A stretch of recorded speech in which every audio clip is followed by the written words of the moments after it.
예, 에베소서 1장 우리 1절로 6절까지. 예, 혹시 성경책 안 가져오셨으면은 여기에 제가 성경을 좀 넣어놨습니다. 예, 넣어놓은 거 가지고 참고해서 같이 읽어주시기 바랍니다. 에베소서 1장 1절로 6절까지 조금 길지만 우리 함께 합독하겠습니다.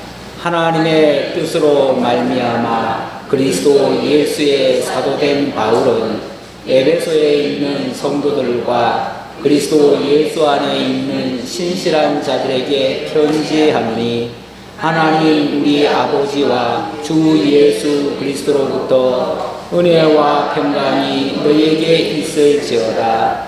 찬송하리로다. 하나님 곧 우리 주 예수 그리스도의 아버지께서 그리스도 안에서 하늘에 속한 모든 신령한 복을 우리에게 주시되, 곧 창세전에 그리스도 안에서 우리를 택하사 우리로 사랑 안에서 그 앞에 거룩하고 흠이 없게 하시려고 그 기쁘신 뜻대로 우리를 예정하사 예수 그리스도로 말미암아 자기의 아들들이 되게 하셨으니, 이는 그가 사랑하시는 자 안에서 우리에게 거저 주시는 바 그의 은혜의 영광을 찬송하게 하려는 것이라.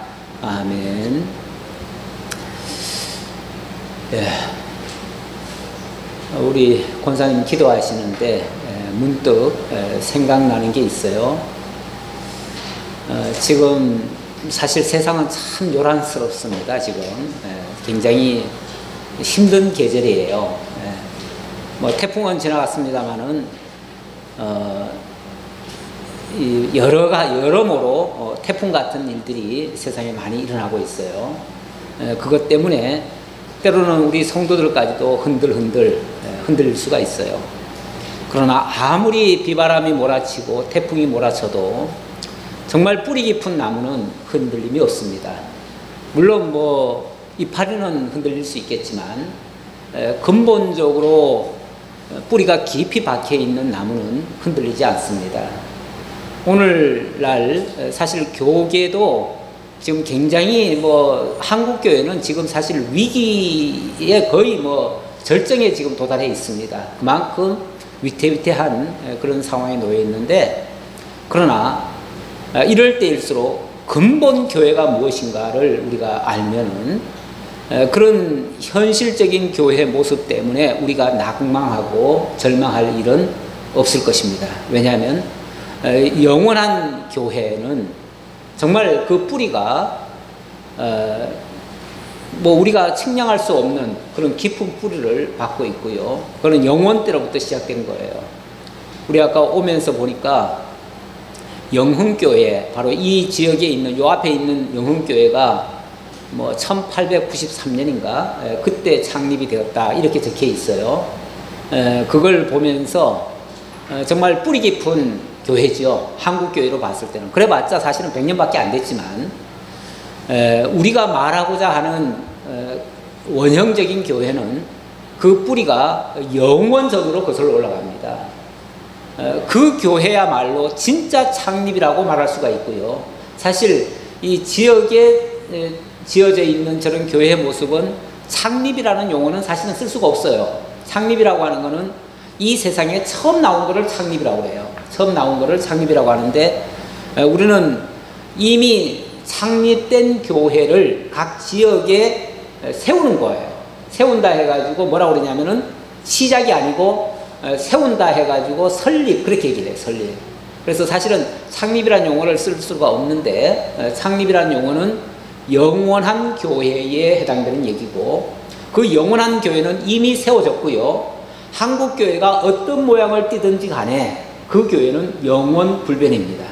그리고 그 교회는 이미 영원한 승리까지 보장이 되어 있습니다. 그래서 그 교회를 우리가 제대로 아는 것은 매우 중요합니다. 오늘 우리가 이곳까지 와가지고 배우고자 하는 것은 그 영원한 교회가 어떤 교회였느냐, 그 교회와 우리의 관계는 어떠하냐. 우리는 지금 이 땅에 살고 있지만 이 대한민국이라고 하는 땅에다가 발을 디디고 있지만은 우리는 이미 하나님께서 영원 안에서부터 우리를 불러주셨고 거기에 참여케 하시려고 그리스도께서 이 모든 사역을 해주셨다.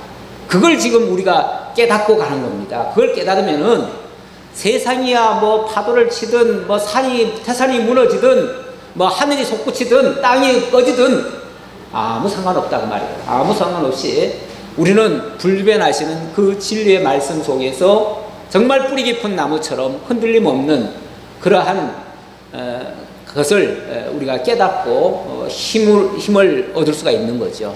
그러면 이미 우리도 사실은 그 영원하신 하나님의 그 승리에 우리도 같이 타고 가는 겁니다. 하지만 그걸 모르면은 뭐 되어지는 일들마다 우리는 절망할 수밖에 없어요. 솔직히 뭐 현 작금의 지금 교회의 모습은 우리를 너무너무 실망시키고 있어요.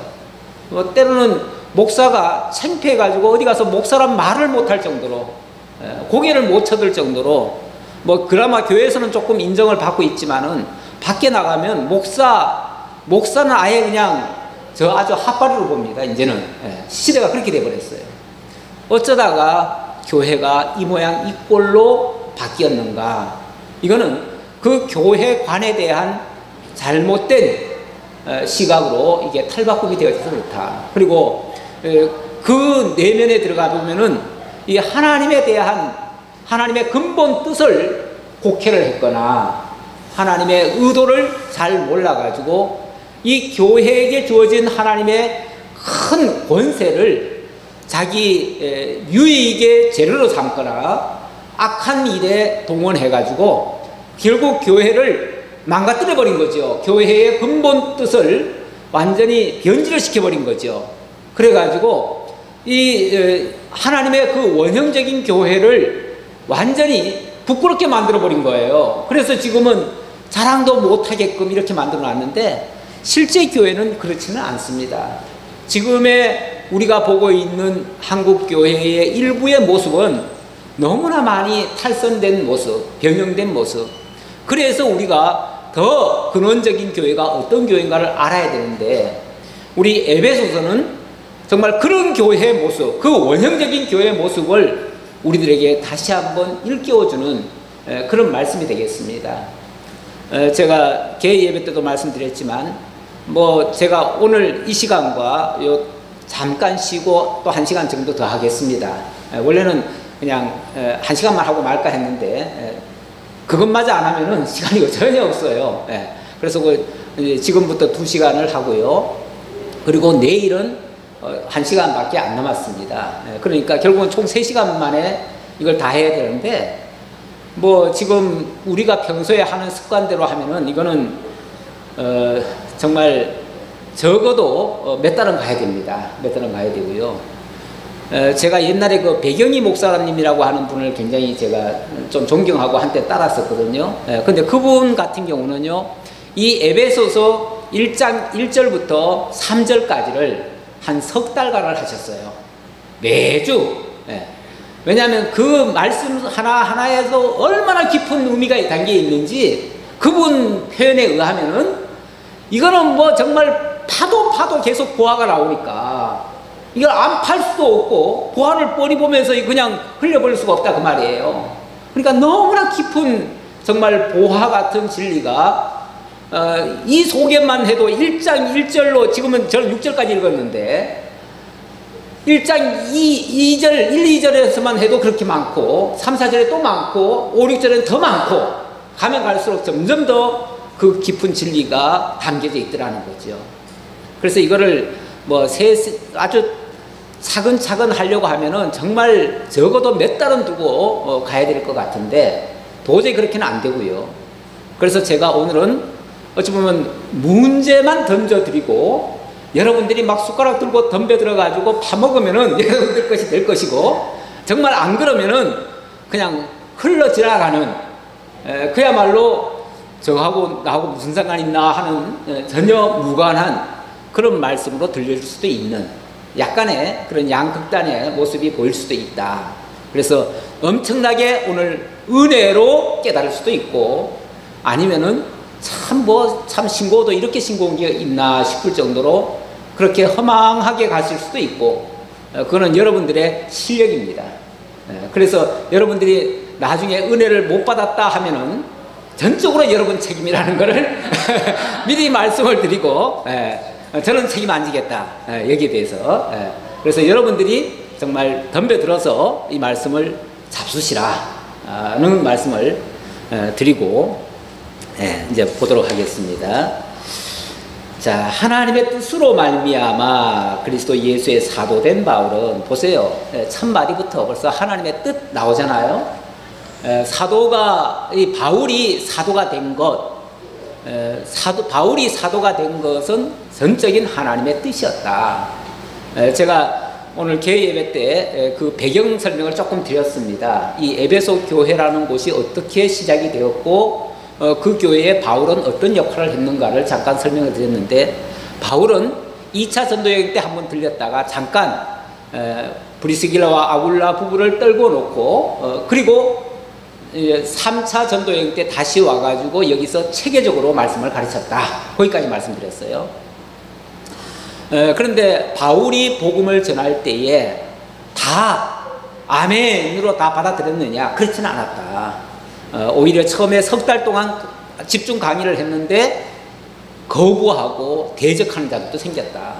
그래서 사도 바울이 별도로 제자들만 따로 모아가지고 드론노 소원에서 특별 교육을 시켰다. 그것도 2년 동안 매일같이 그렇게 해가지고 그제서야 전 아시아에 있는 성도들에게 그 좋은 효과가 나타나서, 그러니까 제자들이 말씀을 들으면 그 들은 말씀을 그 제자들이 또 성도들에게 또 해주는 거죠. 이렇게 해가지고 전 아시아의 모든 헬라인이나 유대인이나 할 것 없이 다 이 복음을 받아들여서 교회가 크게 번성하게 되었다.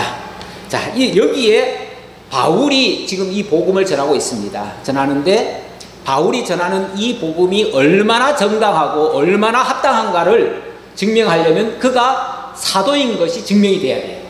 그가 사도도 아닌 것이, 예를 들어서 어디서 예수님의 직계 제자도 아닌데 어디서 그따위 말을 하느냐라고 하면은 할 말이 없잖아요.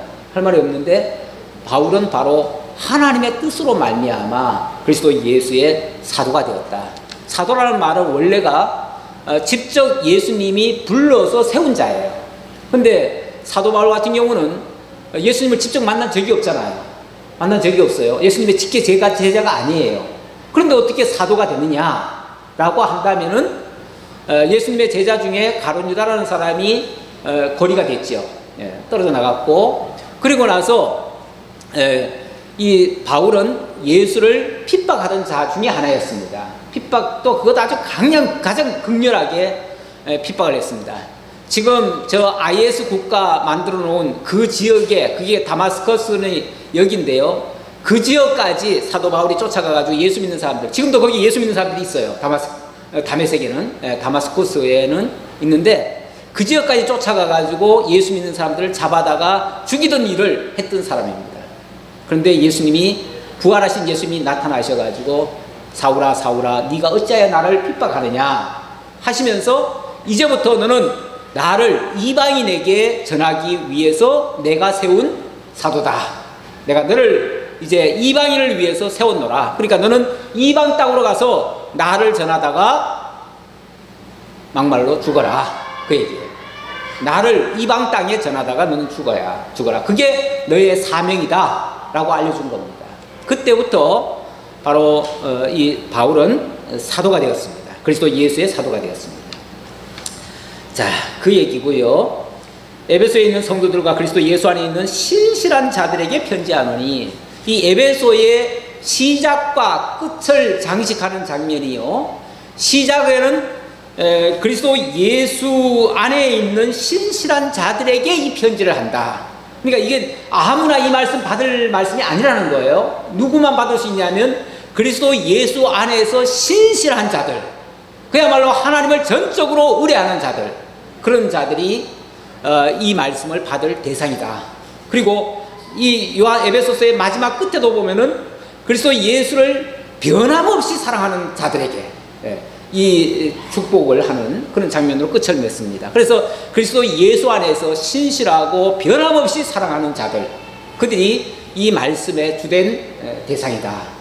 사실 여기까지 이 말씀을 들으러 오신 여러분들은 정말 그리스도 예수 안에서 신실한 자들이고 그리스도 예수를 변함없이 사랑하시는 그런 자들이라는 것을 저는 확신하면서 이 말씀을 함께 나누고자 합니다. 그리고 은혜와 평강의 출처가 어디냐 그랬는데 바로 하나님 우리 아버지와 주 예수 그리스도께로부터 은혜와 평강이 너에게 있을지어다. 바로 하나님의 은혜와 평강은 전적으로 하나님과 우리 주 하나님이 보내신 자 예수 그리스도 그로부터 은혜와 평강이 온다. 하나님의 은혜는 전적으로 예수 그리스도를 통해서 우리에게 오는 것이고요. 그 결과는 평강으로 나타나게 된다. 그런 의미예요. 자, 그래서 그 출처는 바로 아버지 하나님과 우리 주 예수 그리스도다. 이 아버지 하나님, 우리 아버지 하나님, 이 말도 사실은 굉장히 깊이 새길 만한 일입니다. 왜냐하면 유대인들은요, 지금도 하나님을 가리켜서 아버지라 이런 말 못해요. 왜냐하면 유대인들은 지금도 하나님을 어떻게 생각하냐면 굉장히 두려운 분, 무서운 분. 만약에 그 말씀을 조금이라도 어기면은 바로 하나님이 진노하시는 분. 그러니까 늘 두렵고 떨림으로 하나님 앞에 경외는 할 수 있을지 모르지만은 그 하나님이 친근하게 정말 나를 위하여 나에게 은혜를 베푸시고 나에게 복을 주시고자 하는 영원한 신령한 복을 주시고자 하는 그런 하나님으로 받지는 못합니다. 두려움으로 받지요. 율법의 종로로 타면서 언제라도 하나님께로부터 진노받을까봐 벌벌 떠는 그런 식의 하나님을 믿어요. 지금 유대인들이 그렇다고 말이에요. 뿐만 아니라 저 이슬람교도들도 사실은 하나님을 믿는다고 하는데 알라라고 그러죠. 알라는 결국 성경에서 말하는 여호와를 얘기하는 겁니다. 그래서 그들의 식으로는 말하면 알라지만은 결국 똑같은 하나님을 믿는다고 하는데 어떤 하나님을 믿느냐? 두려운 하나님을 믿어요. 무서운 하나님. 이 차이가 뭐냐면요. 두려운 하나님으로 믿으면은요, 결국은 두려움에 빠질 수밖에 없고요. 결과도 두려운 일만 당하게 돼 있어요. 우리 가끔 왜 아버지들 중에서도 무서운 아버지 있잖아요. 너무 무서워가지고 자녀들이 가까이 오지도 못합니다. 그 자녀는 그 아버지와 나중에 뭔가 같이 할 수가 없어요. 늘 두려워가지고. 혹시 벌 받으면 어떻게 하나? 맨날 이거 걱정만 하고 있어요. 그런 아버지는 사실은 그 자녀에게는 유익하지 못합니다. 유익해야 되는데 유익하지 못해요. 이거는 그 관계가 바르지 못한 겁니다. 그래서 우리가 늘 하나님과 우리 관계는 아버지와 아들 관계, 아버지와 아들 관계는 모든 걸 다 터놓고 이야기할 수도 있고요, 상의도 할 수 있고요, 모든 것을 함께 할 수 있는, 그리고 기업도 다 물려받을 수 있는 이런 관계가 정말 아버지와 아들 관계입니다.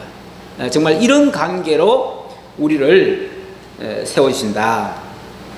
그것이 우리 아버지 하나님이시다. 그래서 유대교와 우리 기독교의 차이는요, 하나님을 아버지로 보시느냐, 하나님을 무서운 분으로, 무서운 신으로만 보느냐, 이런 차이라고 말씀드릴 수 있어요.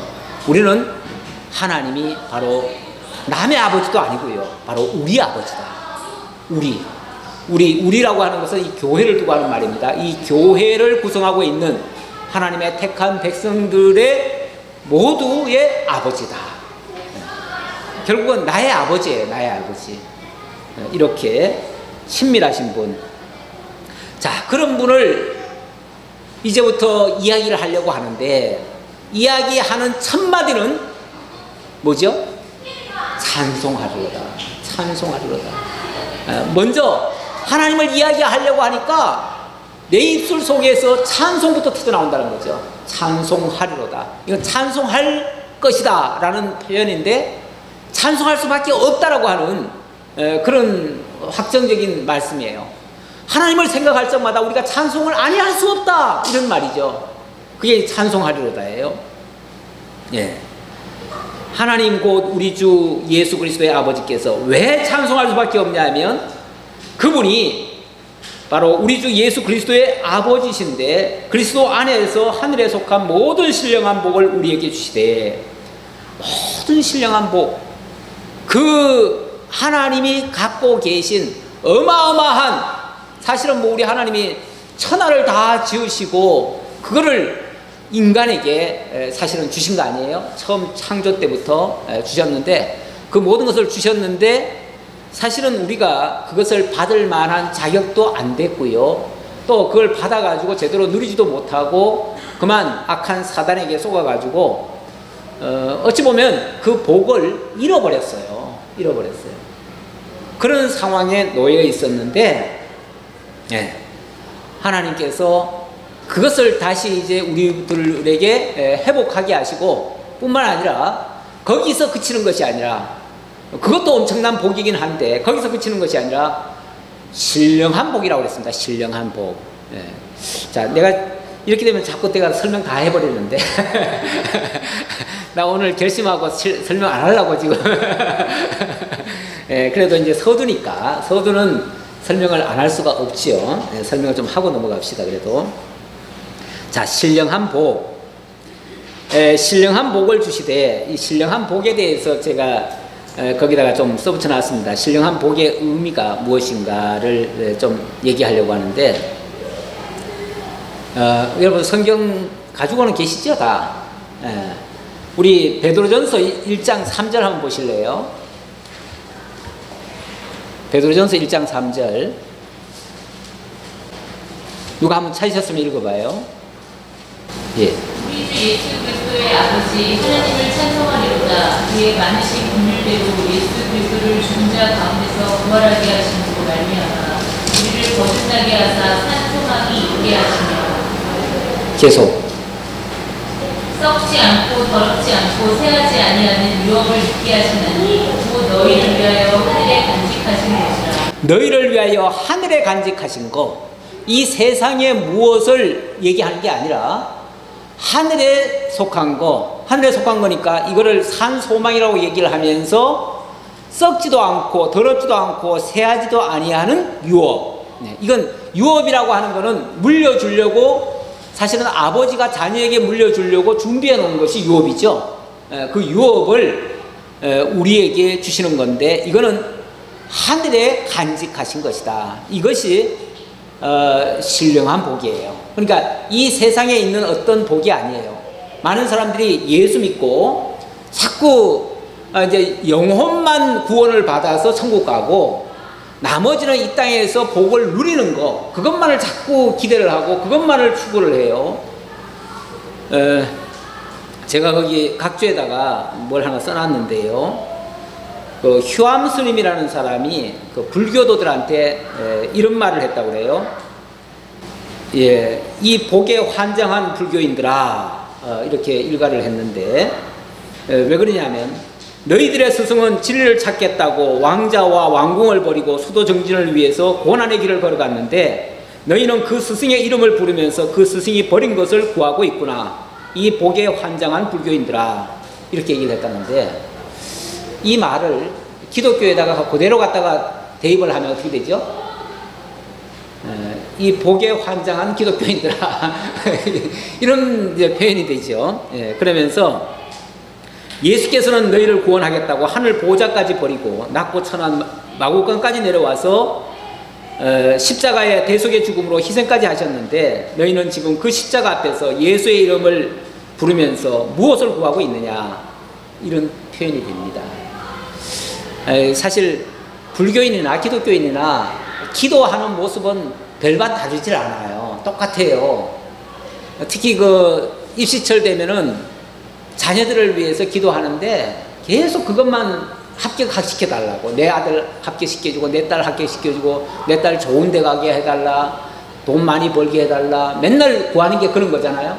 그거는 사실 그런 식의 기도는 불교가 더 앞섭니다. 우리 기독교보다도 더 앞서요.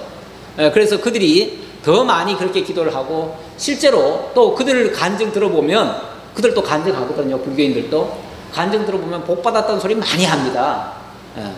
그래가지고 뭐 그런 얘기만, 간증만 듣다 보면은 이게 기독교인지 불교인지 그래서 이름만 바꾸면요 똑같은 얘기가 돼버려요.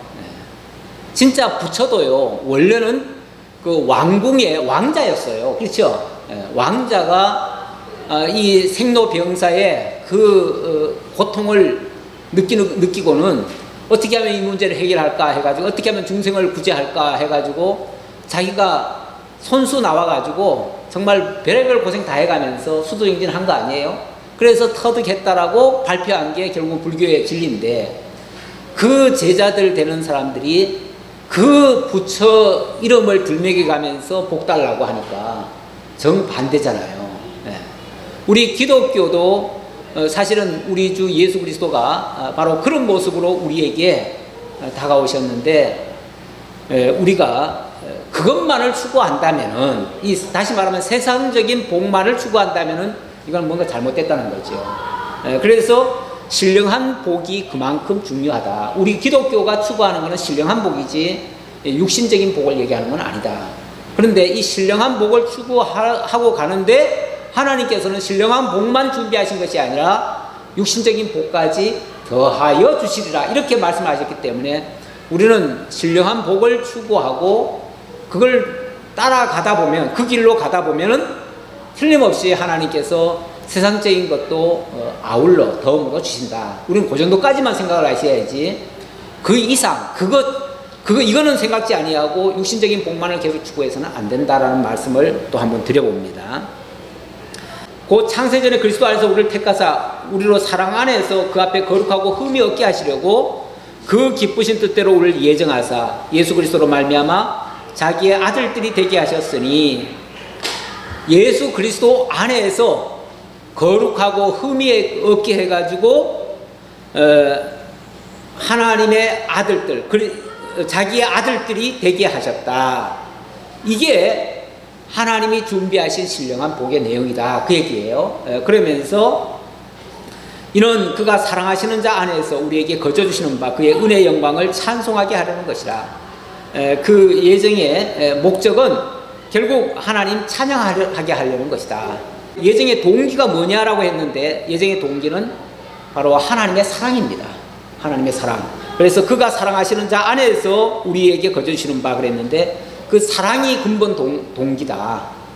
하나님의 영원한 사랑, 그리스도 예수 안에서 우리를 구속하시고자 하는 그 계획을 사랑 때문에 세우셨고, 그리고 그것을 그저 은혜로 주셔서 그 은혜의 영광을 찬송하게 하려는 그런 목적을 가지고 예정하신 것이다 라는 말씀입니다. 자, 우리 7절로 또 한번 합독을 해보지요. 우리는 그리스도 안에서 그의 은혜의 풍성함을 따라 그의 피로 말미암아 속량 곧 제사함을 받았느니라. 이는 그가 그의 모든 지혜와 총명을 우리에게 넘치게 하사 그 뜻의 비밀을 우리에게 알리신 것이요, 그의 기뻐하심을 따라 그리스도 안에서 때가 찬 경륜을 위하여 예정하신 것이니, 하늘에 있는 것이나 땅에 있는 것이 다 그리스도 안에서 통일되게 하려 하심이라. 제가 지난번에 강사 특강으로 이 부분을 가지고 에베소서의 이번 주제를 이걸로 잡겠다라고 말씀을 드렸는데, 여기 보면 이런 말씀이 나와요. 우리는 그리스도 안에서 그의 은혜의 풍성함을 따라 그의 피로 말미암아 속량 곧 제사함을 받았다라고 하면서, 이거는 이제 앞에서 이런 목적으로 예정을 했기 때문에 그 예정한 대로 이루셨다라는 얘기예요. 이루셨다라는 얘기고, 자, 그렇게 하신 내용에서 뭐라고 얘기를 하냐면, 이는 그가 모든 지혜와 총명을 우리에게 넘치게 하사 그 뜻의 비밀을 우리에게 알리신 것이요. 그 뜻의 비밀을 우리에게 알리셨다. 여기 그의 뜻이 나와요. 그의 뜻은 뭐죠? 그의 뜻이 뭐예요? 앞에서 얘기를 했잖아요. 신령한 복을 주시기로 미리 예정하신 거죠. 예정하신 거. 그게 하나님의 뜻이었어요. 이거는 어떤 조건이 들어가는 게 아니고요. 당신의 전적으로 기뻐하시는 바대로예요. 기뻐하시는 바고, 그 기뻐하시는 거는 근본적으로 사랑이 동기가 된 거예요. 그러니까 사랑이 있는 자는 원래 기뻐합니다. 우리가 평소에도요, 나는 세상에 기쁜 게 하나도 없어, 다 불평 불만이야, 그렇게 얘기하는 사람은요, 사실은 사랑이 조금 결여돼서 그럴 수가 있어요. 만약에 사랑이 있다면요, 모든 게 다 사랑스럽게 보이고요, 좋게 보이고요, 아름답게 보여요. 그렇게 되어지면 어떻죠? 다 기쁘죠. 항상 그렇게 돼 있어요. 그러니까 내가 기쁘다 안 기쁘다는요, 뭐 객관적인 사실 때문이 아니라 사실 나에게 그런 어떤 동기가 있어야 돼요. 사랑이라고 하는 것이 있어야 기쁨도 나오는 것이지, 그게 없으면 사랑도 안 나오는 거예요. 근데 우리 하나님께서 이렇게 예정하신 것은 당신의 그 사랑 때문에 이렇게 예정하신 것이다. 그것이 그의 기뻐하시는 뜻이다. 그래서 뜻이라는 표현을 썼습니다. 뜻. 그리고 이제 그 뜻을, 그것을 아는 것이 뭐냐면 지혜와 총명이에요. 그가 모든 지혜와 총명으로 우리에게 넘치게 해서 그 뜻의 비밀을 우리에게 알리신 것이다. 우리를 알게 했다, 그 말이에요. 하나님이 지혜와 총명을 주어서 그 지혜와 총명을 가지고 하나님의 뜻의 그 비밀을 알게 되었다, 그 말이에요. 그건 우리가 아는 거죠. 우리가 아는 건데, 하나님의 뜻과 우리의 암, 이것이 합쳐져서, 암과 뜻이 합쳐져서 나타난 결과물이 교회다, 그 말이에요. 교회다. 그것이 그 뒤의 설명입니다. 그의 기뻐하심을 따라 그리스도 안에서 때가 찬 경륜을 위하여 예정하신 것이니, 때가 찬 경륜을 위하여 예정하신 것이다. 이 때가 찬 경륜이라는 것이 하나님이 어느 때가 되면 이렇게 열매, 어떤 결실을 맺으실 것이다, 그 얘기예요. 어떻게 맺으실 것인가? 그게 바로 교회로 나타나도록 하신다, 그 얘기예요. 교회로 나타나시는데, 자, 그걸 위해서 하나님은 미리 예정을 하셨습니다. 그래 놓고 마침내 그 때가 되어서 역사가 나타납니다. 어떻게 나타나는가? 바로 하늘에 있는 것이나 땅에 있는 것이 다 그리스도 안에서 통일되게 하려 하심이라. 하늘에 있는 것, 땅에 있는 것. 하늘에는 하나님이 계시고 땅에는 인간이 있습니다. 자, 하늘에 하나님의 뜻이 있었고, 그 뜻을 하나님께서 예정을 통해서 선포를 하셨고, 우리가 그 뜻의 비밀을 깨달아 알았어요. 자, 그래서 드디어 이 하나님의 뜻과 우리의 알미 합쳐져서 이 땅에 역사가 나타난 거예요. 그것이 바로 교회로 나타났다. 지금 이 에베소가 말하고 싶은 얘기는 바로 이 교회를 얘기하고 싶다, 그 말이에요. 이 교회를 얘기하고 싶은데, 이 교회가 그냥 교회가 아니라 하나님의 뜻에 의해서 이루어졌고 우리의 알에 의해서, 그래서 이 교회는요, 하나님과 우리가 함께 된 거예요. 함께 하는 거예요. 그래서 거기에 머리가 바로 그리스도시고, 우리는 그의 몸이 돼서 한 덩이가 된 거예요. 한 덩이. 그래서 그리스도와 우리가 하나로, 일체로 연결되어지는 거죠. 그렇게 해서 나타난 것이 바로 지상교회의 모습이다 라는 이야기를, 이제 앞으로 이제 설명이 나올 겁니다. 설명이 나온 거고, 지금은 이제 서론격이다 보니까 포괄적으로 지금 얘기를 하는 거예요. 네. 자, 이렇게 하시는 이유나 또 그 결과나 그 목적은 어디에 있는가? 자, 11절부터 한번 또 합독을 해보지요. 모든 일을 그의 뜻의 결정대로 일하시는 이의 계획을 따라 우리가 예정을 입어 그 안에서 기업이 되었으니, 이는 우리가 그리스도 안에서 전부터 바라던 그의 영광의 찬송이 되게 하려 하심이라. 이 모든 일을 그의 뜻의 결정대로 일하시는 이의 계획을 따라서, 자, 하나님이 그 뜻을 기쁘신 뜻대로 결정하셨다고 그랬죠? 예정하셨고 결정하셨죠? 자, 그리고 그 결정대로 일하시는 이의 계획을 따라 일하시는 이는 누구예요? 바로 예수 그리스도시죠. 그리고 성령 하나님이시죠. 그렇게 해서 예정을 입어 그 안에서 기업이 되었다. 우리가 그분들 안에서 바로 예수 그리스도 안에서 하나님의 기업이 되었다. 아까는 하나님의 자녀가 되었다 이렇게 얘기했는데 하나님의 기업이 되었다. 하나님이 목적하실 때에 하나님은 원래 사랑이 근본 하나님의 근본 속성이 사랑이에요. 사랑인데 그 사랑은 사실은 대상이 있어야 돼요. 대상이 있어야 사랑을 부어주실 거 아니에요. 근데 그 대상이 바로 하나님의 기업인 거예요. 기업인데 그 기업으로 사랑의 대상으로 누구를 삼았냐 하면은 바로 우리를 삼으셨다 그 말이에요. 우리가 그 하나님의 사랑의 기업으로 삼았으니 이는 우리가 그리스도 안에서 전부터 바라던 그의 영광의 찬송이 되게 하려고 그렇게 했다.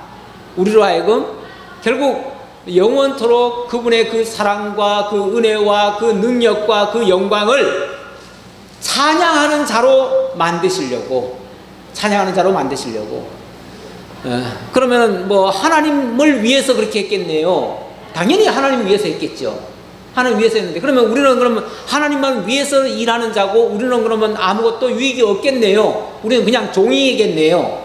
그게 아니고 그 하나님의 그 영화로움에 우리도 함께 뭐 하는 거예요? 참여하는 거죠.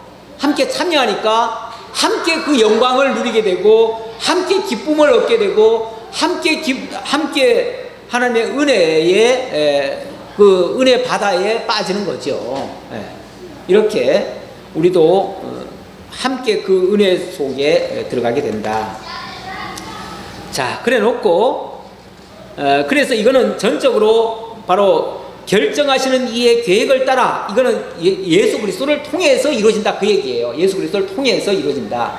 예수 그리스도의 그 사역을 통해서 이루어진다라는 뜻으로 한 말이고요. 그 다음에는 13절부터는 이제 성령께서 이 모든 일이 실제로 우리에게 적용이 되어지도록 하시는 내용이다라는 말씀이에요. 자, 우리 13절 한번 볼까요? 그 안에서 너희도 진리의 말씀 곧 너희의 구원의 복음을 듣고 그 안에서 또한 믿어 약속의 성령으로 인치심을 받았으니 이는 우리 기업의 보증이 되사 그 얻으신 것을 속량하시고 그의 영광을 찬송하게 하려 하심이라. 그 안에서 너희도 진리의 말씀 곧 구원의 복음을 들었다. 아무리 하나님이 놀라운 예정을 하시고 놀라운 그리스도의 구속의 역사를 하시고 또 놀라운 그런 사역들을 다 행하셨어도 사실 하나님과 우리 관계는 너무나 멀어요. 너무나 우리가 하나님께 가까이 갈 수도 없고 만날 수도 없고 그분과 어떻게 대화할 수도 없는 상황이에요. 그렇죠? 우리가 어떻게 하나님을 만나요? 하나님 가까이 할 수가 없죠. 그런데 놀랍게도 하나님이 우리 가까이 다가올 수 있도록 쉽게 말하면 우리에게 초청장을 보냈는데 그 초청장을 우리가 받아볼 수 있도록 또 우리가 읽고 그것을 깨달을 수 있도록 또 그분에게 가까이 나아갈 수 있도록 우리에게 어찌 보면 그 교통의 역사를 만들어 주신 거예요. 교통의 역사를 만들어 주고 그리고 우리로 하여금 그 사실이 믿어지고 깨달아질 수 있도록 이렇게 우리의 속에 그 사실을 확증을 시켜주는 일, 이런 것들을 뭐라고 그러냐면은 인치신다 이렇게 얘기해요. 인치신다. 이게 그냥 되는 게 아니고요. 인을 딱 쳐줌으로써 되어졌다. 인친다는 말은 원래 도장 찍어준다는 말이잖아요. 도장 찍어준다는 말인데 이 세상에서도 뭔가 어떤 그룹에 들어간다든지 아니면 어디에 소속이 된다든지 어디에 속했다는 것을 증명할 때는 반드시 도장을 찍어주게 되어 있습니다. 우리가 어디를 외국에 가더라도 이 사람은 대한민국 백성입니다 라는 것을 도장을 쾅 찍음으로써 증명이 되죠. 이렇게 모든 일에는 그 증명을 한다든지 보증을 한다든지 증거를 할 때는 인을 찍어줘요. 그런데 바로 인침의 역사는 그런 인침이고, 우리가 하나님의 그 약속의 말씀을 받았다는 사실, 그리고 우리에게 깨달아지게 하는 역사, 이런 역사들을 하게 됩니다. 그래서 우리 주님 예수 그리스도께서 이 땅에 오셔가지고 사역을 하셨는데, 솔직히 예수님 사역하신 거는 지금으로부터 2000년 전 얘기 아닙니까? 그렇죠? 역사적으로 보면 공간적으로 떨어져 있잖아요. 그러니까 솔직히 그분이 하신 일이 우리하고 무슨 상관이 있어요? 만약에 이런 관계성을 누군가 알려주지 아니하면 우리는 알 수도 없어요. 알 수도 없고, 뭐 그런 분이 계셨다는 사실조차도 몰라요. 아무것도 몰라요, 우리는. 그래서 전혀 무관한 상태가 될 텐데, 놀랍게도 우리 예수님이 가시면서 그런 말을 해요. 내가 가면 아주 가는 것이 아니고 내가 너희들에게 보혜사 성령을 보내주겠다. 그가 오면 내가 너희에게 한 모든 말들을 다 기억나게 하고 깨닫게 하고 믿어지게 하고 생각나게 하리라. 그렇게 얘기를 해요. 그래서 그분이 오셔가지고 실제로 우리에게 그 주님이 하신 말씀들을 들려준 거예요. 우리는 뭐 성경책을 보고 들었는데요, 아니면 교회에서 뭐 목사님 말씀 듣고 들었는데요, 누가 그 말씀을 들을 수가 있어요? 아무나 들을 수 있는 게 아니에요. 이 하나님의 말씀은 아무나 들려지는 말씀이 아니에요. 사실 오늘 이 자리에 오셔서 이 말씀을 들어도 다 깨달아진다라고는 사실은 보장을 못해요. 그만큼 이 말씀이 때로는 이게 비밀스러운 말씀이에요. 비밀스러운. 그래서 하나님의 말씀을 다른 표현으로는 하나님의 비밀이다, 이렇게까지 얘기를 해요.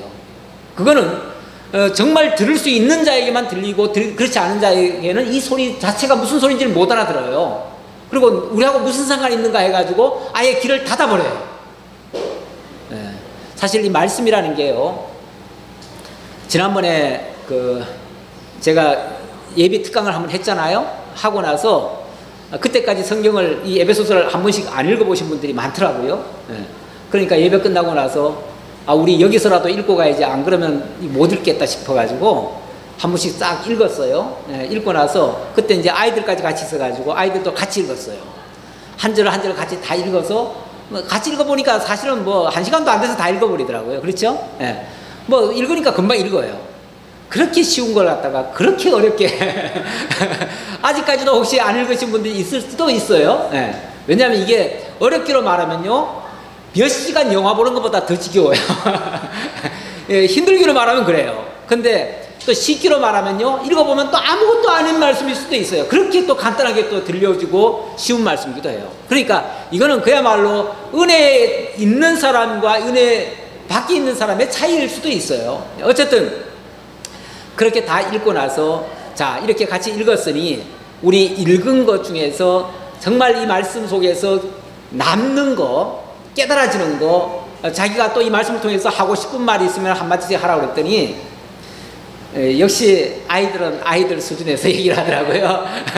아이들은 뭐라고 얘기를 하냐면은, 뭐가 기억이 나느냐 하니까 6장 1절인가에 나오는 말씀이에요. 6장 1절에 무슨 말씀 나오죠? 6장 2절인가 보네요. 부모에게 효도하는 말은 쏙 빼고 그 다음 말, 부모들아 너희 자녀를 노엽게 하지 말라. 이 말씀이 그렇게 은혜스러웠대요. 그러니까 사람들은요, 같은 성경을 읽고도 자기 유리한 대로만 들어요. 어쩌면 그 말씀은 나한테 이렇게 은혜로울까. 그 아이들 수준에는 딱 그 말씀이 그냥 딱 와닿는 말씀이에요. 그러니까 다 자기 기준으로 듣는 거예요. 같은 말씀을 선포하는데 그 말씀을 듣는 10사람, 100사람은 다 달라요. 왜냐하면 자기가 평소에 관심이 있고 뭔가 궁금증을 가지고 있고 좀 뭔가 의문을 품고 있고 이런 사람에게는요, 그 말씀이 새롭게 들려와요. 뭔가 깨달아짐이 있어요. 그런데 아무 생각 없이, 아무 문제의식도 없이, 아무 느낌도 없이 그냥 들으면은 뭐 그 소리를 뭐하러 하고 있어? 나하고 아무 상관도 없는데, 이렇게 들려요. 그렇게 들리니까 그분에게는 시간 낭비인 거예요. 이렇게 되는 거예요. 그래서 제가 사실 여기다 문제를 뚝뚝 던져놨는데, 이 문제는 여러분들도 뭔가 문제의식을 가지고 말씀을 접하라 그 말이에요. 최소한 이 말씀 속에서 이런 문제 정도 하나는 우리가 해결을 하고 넘어가자. 이제 그런 차원에서 사실은 문제를 던져놓은 거예요. 예. 그래서 지금 첫 시간이니까 제가 좀 약간 답을 이렇게 좀 달아드렸습니다만은 어쨌든 그렇게 이해하시면 이걸 뭐 그냥 나하고는 상관없는 얘기야 이렇게 쉽게 흘려 넘기지 마시고 이 말씀이 정말 하나님이 필요하셔서 나에게 이 말씀을 주시는구나. 이거를 사실은 이 의식을 느끼게 하시는 것도 성령의 역사예요. 성령께서 이런 느낌을 갖게 하지 않으면요, 우리는 아무 문제의식도 없어요. 왜냐하면 우리의 관심은 어디 있으니까요. 저 하늘에 있는 게 아니고 이 땅에 있으니까. 지금 오늘 저녁에 뭘 먹어야 되나, 고기를 어떻게 구울까, 여기에 신경 쓰면은 사실 이 말씀은 안 들어와요. 그러니까 우리가 이 땅에다가 계속 뭔가를 지금 발을 내디디고 생각을 하고 있으면 하나님의 말씀은 이건 너무 신령해가지고 너무 신비에 속한 말씀이라 이게 안 들어와요. 안 들어오는데 잠시라도 좀 세상의 길을 좀 닫아버리시고 여기로 집중을 해버리면, 말씀에다 집중을 해버리면 성령께서 아마 깨달음의 역사를 주실 거라 확신합니다. 자, 이렇게 하시는 이유는 이는 우리 기업의 보증이 되사 그 얻으신 것을 속량하시고, 우리 기업의 보증이 된다. 우리 이제 성령의 사역이 확증의 사역, 보증의 사역이에요. 도장 찍는다는 것도 이게 보증 아닙니까? 그렇죠? 보증 사역이에요. 보증 사역인데 무슨 보증이냐? 이 사람은 쉽게 말하면 하나님의 사람으로, 하나님의 자녀로 그리스도 예수의 구속을 받은 자입니다 라고 확증 도장 찍어주는 거예요. 그리고 이 사람은 정말 예수를 믿는 사람입니다. 그 도장 찍어주는 거예요. 그래서 그 받으신 것을 속량하시고, 그 받으신 거, 하나님의 은혜로 받으신 거, 그거를 완전히 자기 걸로 만들어 주시고, 그로 말미암아 그의 영광을 찬송하게 하려 하심이라. 그것이 정말 남의 것이 아닌, 그래서 예수가 2000년 전에 죽으신 사건이 남의 사건이 아니라 바로 나를 위해서 구속해 주시는 사건이었다. 그래서 나를 속량해 주신 거기에 대한 보증 도장을 찍어주니까 바로 나를 위해서 죽으셨구나 라는 그 은혜의 영광을 찬송하기 위해서 이렇게 하셨다 라는 말씀입니다. 자, 15절입니다. 이로 말미암아 주 예수 안에서 너희 믿음과 모든 성도를 향한 사랑을 나도 듣고 내가 기도할 때 기억하며 너희로 말미암아 감사하기를 그치지 아니하고 우리 주 예수 그리스도의 하나님 영광의 아버지께서 다같이 시작. 지혜와 계시의 영을 너희에게 주사 하나님을 알게 하시고 너희 마음의 눈을 밝히사 그의 부르심의 소망이 무엇이며 성도 안에서 그 기업의 영광의 풍성함이 무엇이며 그의 힘의 위력으로 역사하심을 따라 믿는 우리에게 베푸신 능력의 지극히 크심이 어떠한 것을 너희로 알게 하시기를 구하노라. 자, 이렇게 하나님의 놀라운 성부 하나님의 예정과 성자 예수 그리스도의 구속하심과 성령 하나님의 인치심, 자, 이런 역사를 통해서 드디어 교회가 탄생을 했습니다. 자, 우리는 그 탄생한 교회에서 어찌 보면 열매로서 지금 맺어졌습니다. 맺어진 우리들인데, 자, 그러면은 우리들이 이제 할 일은 무엇인가? 당연히 하나님께서 우리를 어떻게 사랑하셔서 어떻게 예정하시고 어떻게 이 교회를 세우셨는지 이런 거에 대해서 알아야죠. 그걸 모르면은 우리가 하나님은 그렇게 역사를 하셨다는데 나하고 무슨 상관이야? 내가 모르면은. 그리고 하나님이 해주셨다는 그 사실 자체도 인정이 잘 안 될 테고 믿어지지 않을 테고, 믿어지지 않으니 우리는 그 믿음으로 산다는 것은 나타나질 않지요. 그래서 자, 우리가 이제는 그 사실을 깨달은 자들이 이제 이 땅에 하나님의 자녀로 만들어졌고 그 하나님의 자녀들이 이 땅에서 이제 교회를 세워갈 겁니다. 세워가는 데 있어서 가장 필요한 요소는 바로 알미라는 거예요. 암. 그래서 이번에 하나님의 뜻, 그리고 교회. 사실은 그리고 교회는 아니고요. 교회가 먼저고요. 그 교회는 바로 하나님의 뜻과 우리의 알을 통해서 온전히 세워져 간다. 이런 얘기예요. 그러니까 만세전에 하나님께서 영원한 교회는 이미 우리와 상관없이 세우셨고요. 상관없이 세우셨어요. 그렇죠? 상관없이 세우셨고, 자, 그런데 그 세워진 교회를, 영원한 교회를 이 지상에 또 세워 가시도록 합니다. 세워 가시도록 하는데 그 교회는 바로 이 지상의 교회예요. 자, 이 지상의 교회도 세워지려니까 하나님의 뜻을 아는 것이 매우 필요하다 그 말이에요. 매우 뜻이 필요하다. 그래서 하나님의 뜻이 무엇인가도 알아야 되고 그 뜻이 하나님으로 말미암아 되어졌다는 것도 알아야 되고, 그래서 하나님은 어떤 분이신지도 알아야 되고, 알아야 될 게 꽤 많아요. 그렇죠? 그래서 우리가 성경 공부도 하고 말씀도 계속해서 배워야 되는 거예요. 우리 기독교는요, 다른 종교와 다릅니다. 다른 종교는 사실은 의식적인 종교예요. 행위적인 종교예요. 뭔가 열심만 내면 되고요, 정성만 바치면 돼요. 그런데 우리 기독교는 그런 의식, 행위가 우선은 아닙니다. 물론 그것도 필요는 하지만은 그거는 극히 일부고요. 일부고 진짜 중요한 거는 왜 이런 일을 해야 되는지, 무엇 때문에 이렇게 해야 되는지, 이렇게 해야 되는 그 대상은 누구신지, 그분의 뜻은 무엇인지, 이런 것들을 정확히 알아야 돼요. 그래서 알아야 되는데 그 알기 위해서는 또 뭐가 필요하냐면은 우리의 기도가 필요하다는 거죠.